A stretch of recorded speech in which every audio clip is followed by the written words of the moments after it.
নমস্কাৰ মই জ্যোতি বৈশ্য আপোনালোকক স্বাগতম জনাইছো আৰু টাইম 8ৰ দৰ্শকৰ বাবে এটা অতিকৈ গুৰুত্বপূৰ্ণ খবৰ লৈ অহাৰ চেষ্টা কৰিছো মুখ্যমন্ত্ৰী ডক্টৰ হিমন্ত বিশ্ব শৰ্মাৰ তৰফৰ পৰা ৰাজ্যবাসীলৈ আজি এটা বিশেষ আহ্বান কৰা হৈছে কিয়নো প্ৰধানমন্ত্ৰী সূৰ্যগৃহ আঁচনিৰ অধীনত আপোনালোকে 300 ইউনিট পৰ্যন্ত বিনামূলীয়া বিদ্যুৎ লাভ কৰিব আৰু মুখ্যমন্ত্ৰী আজি সকলো কথা বৰ্ণনা কৰিছে কিদৰে ইয়াৰ বাবে আবেদন কৰিব কিয়নো যি সকলে প্ৰথমে আবেদন কৰিব তেওঁলোকে এই সুবিধা লাভ কৰিবলৈ সক্ষম হ'ব আমি সকলো প্ৰক্ৰিয়া আপোনালোকক বুজাই দিম কিন্তু প্ৰথমতে জনাইছো প্ৰধানমন্ত্ৰী সূৰ্যঘৰ বিনামূলীয়া আঁচনিক লৈ মুখ্যমন্ত্ৰীৰ বৃহৎ ঘোষণা এই আঁচনিৰ অধীনত আপোনালোকে 300 ইউনিট পৰ্যন্ত বিনামূলীয়াকৈ বিদ্যুৎ সেৱা লাভ কৰিবলৈ সক্ষম হ'ব এই আঁচনিৰ বাবে ভাৰত চৰকাৰ আৰু অসম চৰকাৰে অসমৰ জনতাক সাহায্য দিব কিদৰে আবেদন কৰিব সকলো কথা বৰ্ণনা কৰি দিছে 1 কিলোৱাটৰ বাবে ভাৰত চৰকাৰে দিব আপোনাক 30000 টকা আৰু অসম চৰকাৰে আপোনাক দিব 15000 টকা অৰ্থাৎ মাত্ৰ 5000 টকা দি 1 কিলোৱাটৰ আপুনি সোলাৰ পেনেল তথা অন্যান্য সা সামগ্ৰী ক্ৰয় কৰিব পাৰিব আপুনি যদি 2 কিলোৱাটৰ বাবে আবেদন কৰে ভাৰত চৰকাৰে আপোনাক 60000 টকা প্ৰদান কৰিব অসম চৰকাৰে আপোনাক 30000 টকা প্ৰদান কৰিব কিন্তু মুখ্যমন্ত্ৰীয়ে কৈছে প্ৰথমতে জুনে আবেদন কৰিব তেওঁলোকে পাব 3 কিলোৱাটৰ ক্ষেত্ৰত মোদী চৰকাৰে দিব 78000 টকা 78000 দিব অসম চৰকাৰে দিব 45000 টকা অসম চৰকাৰৰ তৰফৰ পৰা 45000 টকা প্ৰদান কৰা হ'ব আৰু এই বাকি যিখিনি টকা আপোনাৰ প্ৰয়োজন হ'ব সেইখিনিও যদি আপুনি চৰকাৰী চাকৰিয়াল হয় ঋণও ল'ব পাৰিব কোনো সামগ্ৰী বন্ধকত নিদিয়াকৈ এই ঋণ আপুনি লাভ কৰিব পাৰিব পুনৰবাৰ কৈছো ডক্টৰ হিমন্ত বিশ্ব শৰ্মাই কৈছে ফাৰ্স্ট কাম ফাৰ্স্ট সাৰ্ভিসত দিয়া হ'ব এই ঋণৰ বাবে 1% সুদু আনকি চৰকাৰে দি দিব অৰ্থাৎ মাত্ৰ 5000 টকাটো আপুনি পাৰিব এটা কিদৰে আবেদন কৰিব ডাকঘৰত গৈ এই আঁচনিৰ বাবে আপুনি আবেদন কৰিব পাৰিব অফলাইন মোডত নহলে pmsuryaghar.gov.in এই পোৰ্টেলত গৈ আবেদন কৰিব পাৰিব আজি আমি আপোনালোকক বুজাই দিম যে কিদৰে আবেদন কৰিব কিয়নো মুখ্যমন্ত্ৰীয়ে সকলো কথা বৰ্ণনা কৰিছে আবেদনৰ প্ৰক্ৰিয়া যে কিদৰে আবেদন কৰা হ'ব আৰু যি সকলে প্ৰথমে আবেদন কৰিব তেওঁলোকে এই সুবিধা লাভ কৰিব গতিকে সোনকালে আবেদন কৰক সমগ্ৰ দেশৰ বাবে এই আঁচনি আহিছে আৰু এই আঁচনিক লৈ কেইবাটাও বিশেষ কথা প্ৰকাশ কৰা হৈছে এই মুহূৰ্তত আমি ডেস্কলৈ অহাৰ চেষ্টা কৰিছো আমি আপোনালোকক দেখুৱাবলৈ চেষ্টা কৰিম এয়া চাওক মুখ্যমন্ত্ৰীৰ তৰফৰ পৰা প্ৰকাশ কৰা হৈছে ইয়াত স্পষ্টভাৱে লিখা হৈছে হৰ ঘৰ বিজলী ইয়াত যদি চাই সিনাৰিও 1 আমি ইতিমধ্যে কৈছো 50000 টকা লাগিব আপুনি যদি 1 কিলোৱাটৰ বাবে সোলাৰ সেটআপ কৰে ইয়াত চৰকাৰে মোদী চৰকাৰ কেন্দ্ৰ চৰকাৰে আপোনাক 30000 টকা দিব ৰাজ্য চৰকাৰে 15000 টকা দিব মাত্ৰ 5000 টকাত আপুনি এই সোলাৰ সেটআপ কৰিব পাৰিব আৰু এই 5000 টকাও আপুনি ঋণ ল'ব পাৰিব সেই কথা উল্লেখ কৰা হৈছে কোনো বস্তু বন্ধকত নিদিয়াকৈ এতিয়া আপুনি যদি তললৈ আহিবলৈ মই অনুৰোধ কৰিছো 2 কিলোৱাট লগাই 2 কিলোৱাটত আপোনাৰ খৰচ পৰিব 1 লাখ টকা কিন্তু 1 লাখ টকাৰ কেন্দ্ৰ চৰকাৰে 60000 টকা আপোনাক দিয়ে দিব ৰাজ্য চৰকাৰে আপোনাক 30000 টকা দি দিব অৰ্থাৎ 90000 টকা এটকাও নিদিয়াকৈ আপুনি পাইছে মাত্ৰ 10000 টকাত আপুনি 2 কিলোৱাটৰ বাবে এই আঁচনি লাভ কৰিবলৈ সক্ষম হ'ব আৰু যি বিদ্যুতৰ বিল সেয়া আপোনাৰ শূন্য আহিব এটা সিনাৰিও 3 চাওক 3 কিলোৱাটৰ যদি আপোনাৰ সোলাৰ সেটআপ লগাই ইয়াত 1.5 লাখ টকাৰ প্ৰয়োজন হয় কেন্দ্ৰ চৰকাৰে 78000 টকা মোদী চৰকাৰে আপোনাৰ একাউণ্টত দিব ষ্টেটে কিমান দিব ৰাজ্য চৰকাৰে 45000 টকা দিব মাত্ৰ 25000 টকাত আপুনি 3 কিলোৱাট ল'ব পাৰিব আৰু এই 25000 টকাও আপুনি ঋণ ল'ব পাৰিব চৰকাৰী চাকৰিয়াল হলে আৰু ঋণৰ 1% সুদ চৰকাৰে দিব কোনো বন্ধকত দিব নালাগে এয়া মুখ্যমন্ত্ৰীৰ সম্পূৰ্ণ পেজটো মই দেখুৱাৰ বাবে অনুৰোধ কৰিছে ডক্টৰ হিমন্ত বিশ্ব শৰ্মা কিছু সময়ত টুইট কৰি লিখিছে honourable prime minister Shri Narendra Modiji's PM Surya Ghar scheme to be provide free electricity and supplementary income through rooftop solar revolutionary কেৱল ইমানে নহয় ইয়াৰ ফলত আপুনি টকা নিজে ইলেক্ট্ৰিচিটি বিক্ৰী কৰি আপুনি ইনকামো কৰিব পাৰিব এতিয়া আমি মূল বিষয়টো লাইছো আবেদন কিদৰে কৰিব আবেদনৰ বাবে কোনটো পোৰ্টেলত যাব লাগিব চাওক pmsuryaghar.gov.in এই পোৰ্টেলত আপুনি যাওক প্ৰথমতে জুনে আবেদন কৰিব হিয়ে পাব পিছত কিন্তু নাপাব এয়া স্পষ্টভাৱে কৈ দিছে ইয়াত গৈ আপুনি PM Surya Ghar Muft Bijli যোজনা যদি ক্লিক কৰে PM Surya Ghar Muft Bijli যোজনা আহি গল এই ওয়েবসাইটত register for PM Surya Ghar Muft Bijli Yojana ইয়াত আপুনি ষ্টাৰ্ট ৰেজিষ্ট্ৰেচনত গৈ ক্লিক কৰক এয়া চাওক ষ্টাৰ্ট ৰেজিষ্ট্ৰেচন আহিলে ফোকাসটো ভালকে ল'ব অলপ অপাসিটি কমাই দিব যাতে ভালকৈ দেখে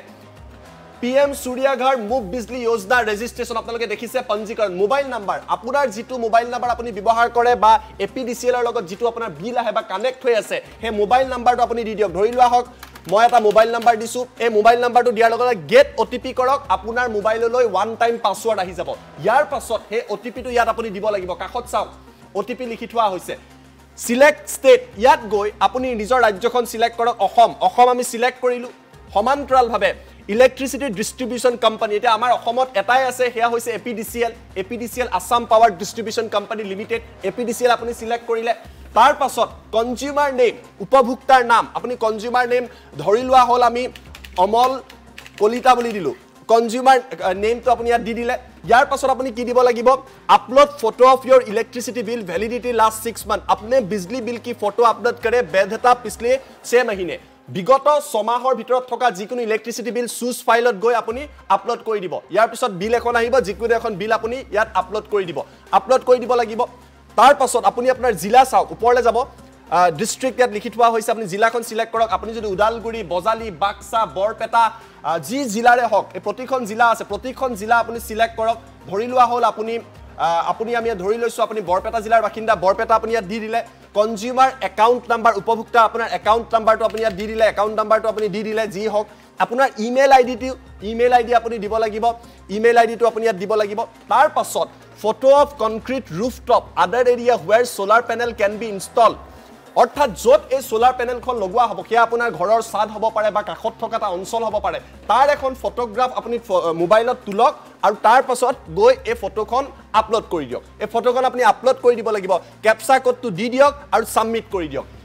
পুনৰবাৰ কৈছো মুখ্যমন্ত্ৰীয়ে যে বৰ্ণনা কৰিছে সমগ্ৰ প্ৰক্ৰিয়াত এই যেটো পোৰ্টেল এই আমি দেখাইছো PM Surya Ghar Muft Bijli Yojana national portal ইয়াত গৈ আপুনি পাই যাব PM Surya Ghar Bijli Yojana apply for rooftop solar ইতিমধ্যে চাওক কিমান সংখ্যকে এপ্লাই কৰিছে গতিকে সমগ্ৰ দেশত দিয়া হ'ব সোনকালে এপ্লাই কৰিলে এই সুবিধাখিনি লাভ কৰিব সকলো কথা বৰ্ণনা কৰি দি সিলেক্ট ইউৰ ষ্টেট প্ৰথমতে ষ্টেট সিলেক্ট কৰক তাৰ পাছত Select your electricity distribution company, enter your electricity consumer number, enter your mobile number, enter your email.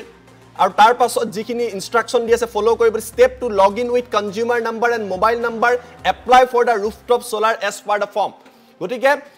Log in কৰি আপুনি ইয়াত ব্যৱস্থা কৰিব পাৰে লগ ইনৰ দ্বাৰা আৰু ৰেজিষ্ট্ৰেচনৰ ক্ষেত্ৰত ইয়াতো আপুনি যাব পাৰে সিলেক্ট ষ্টেট আপুনি ইয়াত অসম দিলে ডিস্ট্ৰিক্ট দিলে ডিস্ট্ৰিবিউশন কোম্পানী আপুনি ইয়াত সিলেক্ট কৰিলে গতিকে এই সকলোখিনি সুবিধা ইয়াত দি দিয়া হৈছে আৰু নেক্সট কৰাৰ লগে লগে সকলো প্ৰক্ৰিয়া আহি যাব এয়া পুনৰবাৰ কৈছো পিএম সূৰ্যঘৰ যি মুফ্ত বিজলী যোজনা জুনে প্ৰথমতে আবেদন কৰিব তেওঁ লোককে দিয়া হ'ব সময় কম খৰটকীয়াকৈ আবেদন কৰক সকলোৱে নাপায় সমগ্ৰ দেশৰ বাবে আঁচনি দিয়া হৈছে আৰু এই সমগ্ৰ প্ৰক্ৰিয়া আমি আপোনালোকক বুজাই দিয়াৰ চেষ্টা কৰিছো পুনৰবাৰ আমি আপোনালোকক যি সকলে জানিব বিচাৰিছে পুনৰবাৰ বুজাই দিয়াৰ চেষ্টা কৰিছো ক'ত যাব চাওক প্ৰথমতে ৱেবসাইটটো হ'ল আপুনি যাব লাগিব আৰু এবাৰ দেখুৱাই দিব বিচাৰিছো এয়া হৈছে ৱেবসাইট pmsuryaghar.gov.in এই ৱেবসাইটত গৈ PM Suryaghar মুফ্ত বিজলী যোজনা দেখিছে তাত আপুনি ক্লিক কৰক ক্লিক কৰাৰ লগে লগে register for PM Suryaghar মুফ্ত Bijli যোজনা আহিব ষ্টাৰ্ট ৰেজিষ্ট্ৰেচনত ক্লিক কৰক আপোনাৰ মোবাইল নম্বৰ ইয়াত আপুনি দিয়ক মোবাইল নম্বৰটো আপুনি এন্টাৰ কৰিলে গেট ওটিপি লক ৰিজৰ ৰাজ্যখন আপোনালোকে সিলেক্ট কৰক যিখন জিলা হে জিলাখন আপুনি সিলেক্ট কৰক তাৰ পাছত আপুনি এপিডিসিএল সিলেক্ট কৰক কনজিউমাৰ একাউন্ট নাম্বাৰ দিয়ক কনজিউমাৰৰ নামটো দিয়ক আপোনাৰ যেটো নাম এন্টাৰ কৰক ইমেইল আইডি আপুনি দিয়ক আপুনি ইলেক্ট্ৰিচিটি বিল যি বিগত 6 মাহৰ ইলেক্ট্ৰিচিটি বিলৰ এখন ফটো তুলি পেলাই এই ফাইলটো ইয়াত আপলোড কৰক সমান্তৰালভাৱে যিটো প্ৰান্তত আপুনি ৰুফটপত লগাব সেই ৰুফটপটো আপুনি ইয়াত সিলেক্ট কৰি আপলোড কৰি সাবমিট কৰি দিয়ক এই সমগ্ৰ প্ৰক্ৰিয়াত মুখ্যমন্ত্ৰীয়ে বৰ্ণনা কৰি দিছে আমাৰ লগত মুখ্যমন্ত্ৰীৰ মন্তব্য আছে মন্তব্য আপোনালোকক দেখুৱাই লোৱাৰ চেষ্টা কৰিছো প্ৰধানমন্ত্ৰী ডাঙৰীয়া এটা আঁচনি আনিছে পিএম সূৰ্যঘৰ মুফ্ত বিজলী যোজনা তাৰমানে পিএম সূৰ্যঘৰ আঁচনিৰ লগত যদি আপুনি থাকে আপোনাৰ বিজলী বিলটো মুফ্ত হলেই লগত 2 টকা আপুনি উপাৰ্জন কৰিব পাৰিব আৰু তেখেতে এই আঁচনিৰ বাবে ৭৫,০০০ কোটি টকা ভাৰতত আবণ্টন কৰিছে আৰু এই আঁচনিটোৰ জৰিয়তে 1 কিলোৱাটত ভাৰত চৰকাৰে ৩০,০০০ টকা সাহায্য আগবঢ়াব 2 কিলোৱাটত ৬০,০০০ আৰু 3 কিলোৱাটত ৭৬,০০০ এতিয়া যদি আপোনালোকে ম্যাথমেটিক্সটো চাই তেতিয়ালে দেখিব যে 1 কিলোৱাটত টোটাল যেটো বজাৰত দাম হয় 1 কিলোৱাটৰ হেতু হল ৫০,০০০ টকা ভাৰত চৰকাৰে সাবসিডি দিলে 30,000 টকা তথাপিতো 20,000 টকা ঘৰৰ পৰা যাব লাগিব গতিকে